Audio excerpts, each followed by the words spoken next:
Assalamualaikum warahmatullahi wabarakatuh. Perkenalkan, nama saya Fauzia, NIM A1N1 244. Baik, di sini saya akan menjelaskan peran para pedagang besar di Afrika. Perdagangan rempah mengacu pada perdagangan antara peradaban-peradaban bersejarah di Asia, Afrika Timur, dan Eropa. Rempah-rempah seperti kayu manis Cina, kapulaga, jahe, dan kunyit yang dikenal secara luas dan dicari pedagang di zaman dahulu. Rempah-rempah tersebut menemukan jalan mereka ke Timur Tengah pada awal era Kristen, di mana sumber-sumber sebenarnya dari rempah-rempah tersebut disembunyikan oleh para pedagang yang mengkait-kaitkannya dengan cerita-cerita yang fantastis. Pada pertengahan abad ke-7, kebangkitan Islam berimbas dengan ditutupnya rute darat yang menuju Mesir dan kanal para Firaun, dan memutuskan hubungan komunitas perdagangan Eropa dari Aksum dan Hindustan. Pedagang-pedagang Arab akhirnya mengambil alih pengiriman rempah-rempah melalui pedagang Levant dan pedagang Venesia untuk Eropa, sampai bangkitnya Turki Utsmani yang memotong rute lagi pada tahun 1453. Jalur darat pada awalnya untuk membantu pengiriman rempah-rempah, tetapi rute perdagangan rempah-rempah maritim menyebabkan pertumbuhan yang luar biasa dalam aktivitas komersial. Selama periode abad pertengahan tinggi dan abad pertengahan akhir, para pedagang muslim mendominasi rute perdagangan rempah-rempah maritim di seluruh Samudra Hindia dan mendapatkan keuntungan besar dari daerah sumber rempah-rempah di Timur Jauh atau Asia Tenggara, dan mengirimkan rempah-rempah tersebut dari Emporium ke Hindustan, ke Teluk Persia, dan Laut Merah, di mana rute darat menuju Eropa. Selanjutnya, kolonialisme dan imperialisme Barat di Afrika. Pengertian kolonialisme yaitu berasal dari kata kolonos yang artinya petani.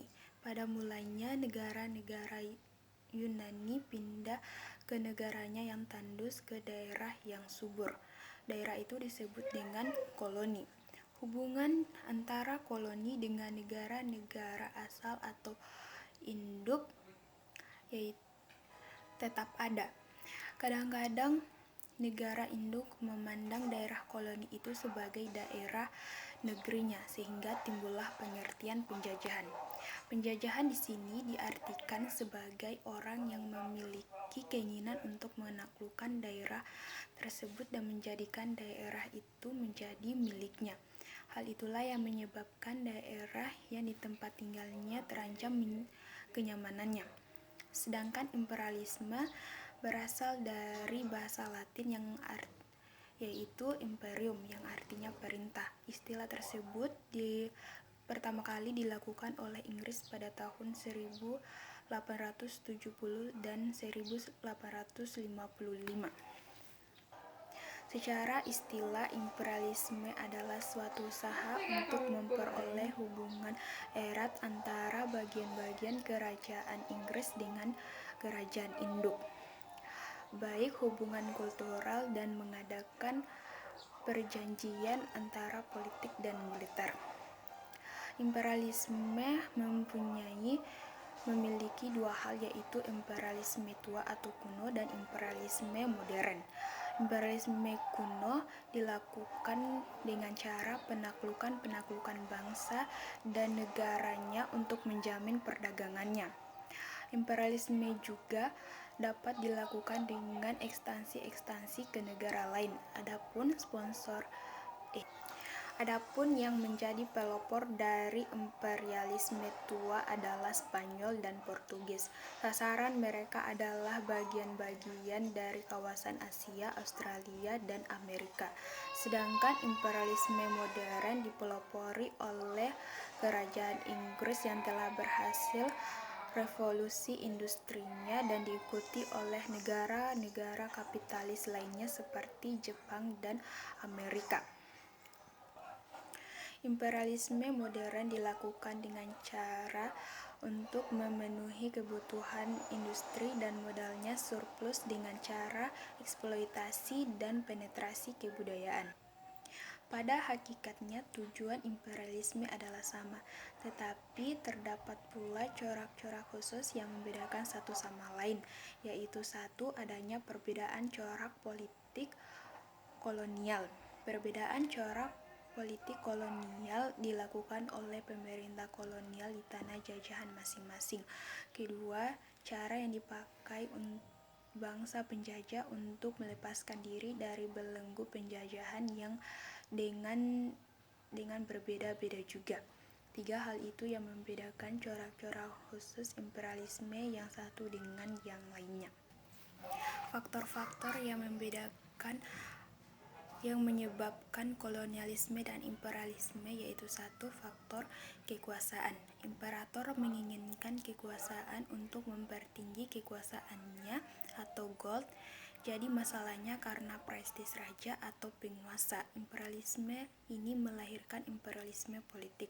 Kedua, faktor ekonomi atau kekayaan.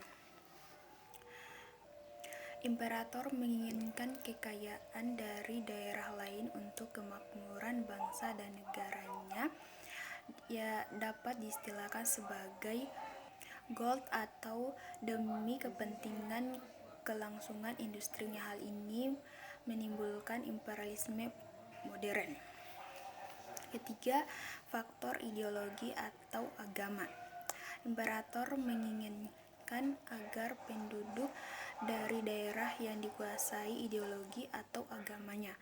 Hal ini menyebabkan imperialisme kebudayaan. Keempat, faktor militer. Imperator menginginkan suatu tempat yang strategis untuk keperluan militer dengan tujuan untuk pertahanan atau untuk perimbangan kekuatan. Hal ini menyebabkan imperialisme militer. Selanjutnya yaitu konflik-konflik yang berkembang di Afrika, yaitu satu, krisis Ethiopia. Ethiopia merupakan salah satu negara yang termiskin di dunia. Faktor-faktor yang menyebabkan kemiskinan dari negara Ethiopia adalah karena kondisi geografis yang kurang baik, infrastruktur yang kurang memadai, pertumbuhan penduduk yang pesat, dan bencana kelaparan. Kemiskinan dari negara Ethiopia ini pada masa sekarang tidak lepas dari kelaparan dalam skala besar yang melanda negeri ini selama dua periode, yaitu pada tahun 1972 sampai 1975 dan 1982 sampai 1982. Dampak yang paling terparah yaitu terjadi pada tahun 1982 sampai 1985. Penyebab dari kelaparan ini yaitu berkuasanya rezim militer Derg di Ethiopia pada masa itu. Pemerintah Ethiopia merespon wabah kelaparan tersebut bukan dengan cara mengirimkan bantuan makanan di wilayah bencana, tetapi dengan cara memindahkan para penduduk ke wilayah-wilayah pemukiman yang telah disediakan oleh pemerintah.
akhir dari politik apartheid yaitu pada tahun 1992, de Klerk mengadakan referendum khusus untuk kulit putih.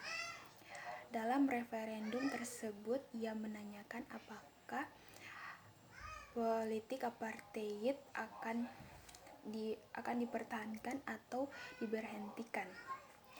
2/3 lebih memilih untuk mengakhiri sistem politik itu.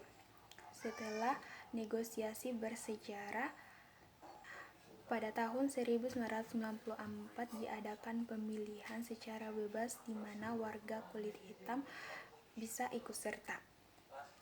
Pemilihan tersebut dimenangkan oleh ANC dan Nelson Mandela sebagai presiden pertama kulit hitam di Afrika Selatan. Kemenangan ANC dan Nelson Mandela sebagai presiden menjadi akhir perjalanan dari politik apartheid di Afrika Selatan. Selanjutnya yaitu perjuangan kemerdekaan negara-negara di Afrika, yaitu 1. Gerakan kemerdekaan Mesir, 2. Gerakan kemerdekaan Tunisia, 3. Gerakan kemerdekaan Kongo, 4. Gerakan kemerdekaan Maroko, Gerakan kemerdekaan Sudan, Gerakan kemerdekaan Aljazair. Baik, itu adalah penjelasan yang bisa saya sampaikan. Apabila ada kata-kata yang salah, mohon dimaafkan. Sekian dan terima kasih. Wassalamualaikum warahmatullahi wabarakatuh.